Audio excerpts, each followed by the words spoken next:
Paz do Senhor Jesus. Neste dia eu venho trazer uma palavra, um entendimento da palavra de Deus. O que é blasfêmia contra o Espírito Santo? O único pecado a qual não tem perdão. No livro de Marcos, capítulo 3, a partir do versículo 20, vai falar sobre Jesus que estava fazendo a obra de Deus, cumprindo o plano de salvação de Deus na terra. Jesus andava pela terra ensinando a palavra, expulsando o demônio, curando enfermos, e isso ele estava fazendo. A multidão andava atrás dele porque sabia que ele tinha poder para curar, para libertar e para salvar. Certo dia, os mestres da lei que tinham vindo de Jerusalém, no versículo 22, disse a Jesus Cristo: ele está dominado por Beelzebu, o príncipe dos demônios. É Beelzebu que dá poder a este homem para expulsar demônios. Esses líderes religiosos disseram que o que Jesus tinha não era vindo de Deus, não era do Espírito de Deus, mas era de Beelzebu, Satanás. E Jesus ele vai responder no versículo 28, eu afirmo a vocês que isto é verdade. Os pecados que as pessoas cometerem, as blasfêmias contra Deus poderão ser perdoadas, mas a blasfêmia contra o Espírito Santo nunca serão perdoadas, porque a culpa deste pecado dura para sempre. Jesus falou assim porque diziam que ele estava dominado por um espírito mau.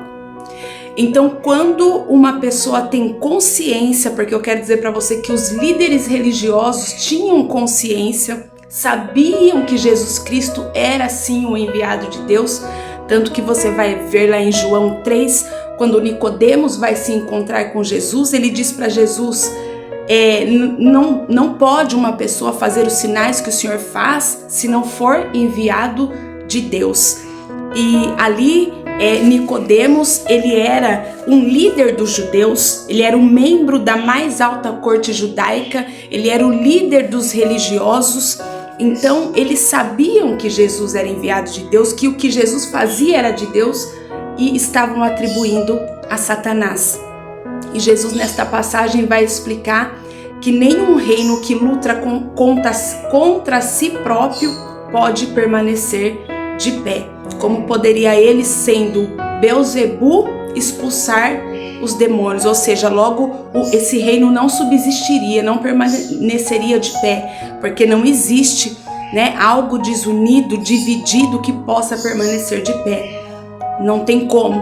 E então a blasfêmia contra o Espírito Santo é quando nós temos a consciência, sabemos que é de Deus e atribuímos ao diabo. O Espírito Santo ele foi enviado para convencer o homem do pecado, do juízo e da justiça. O Espírito Santo é o último recurso de Deus na terra para convencer, para trazer as pessoas a se aproximarem de Jesus, a se convencerem que são pecadoras e precisam de Deus para serem salvas. Então, se as pessoas rejeitarem o Espírito Santo, se as pessoas atribuírem ao Espírito Santo falando que é do diabo, então para elas não resta mais nada a não ser a condenação. O homem pecou quando Deus o fez, Deus enviou Jesus no nosso lugar para pagar o pecado por nós. Jesus pagou o pecado por nós, foi para o céu, está à direita do Pai, e enviou o Espírito Santo para nos convencer do pecado e para conduzir a igreja até o dia a qual Jesus voltará. Então, se rejeitarmos o Espírito Santo, não tem mais nada da parte de Deus para ser enviado para nos salvar. Por isso, a blasfêmia contra o Espírito Santo. Amém? Que Deus abençoe você. Eu peço a você que deixe uma curtida, um comentário, compartilhe, e que Deus abençoe a sua vida grandemente. Em nome de Jesus.